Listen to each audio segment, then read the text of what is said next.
কিভাবে কথা বলবেন। কারণ নাম ধরে ডাকলে সে আপনাকে গুরুত্ব দেবে।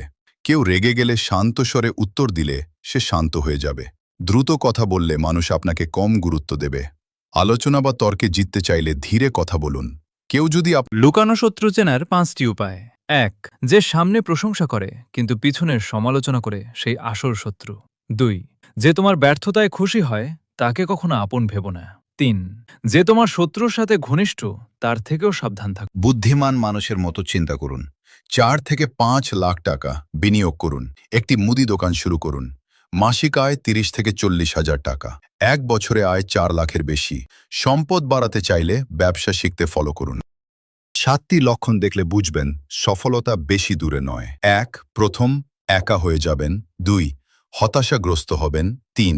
বন্ধু কমে যাবে। ৪. বারবার ব্যর্থ হবেন। ৫. অসম্মানিত হবেন। ৬.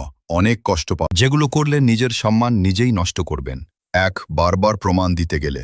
২. অপমান সহ্য করে গেলে। ৩. কাউকে তার অবস্থানের চেয়েও বেশি সম্মান দিলে। ৪. নিজের সময় নষ্ট করলে। ৫. ভুল মানুষ ধরে রাখলে।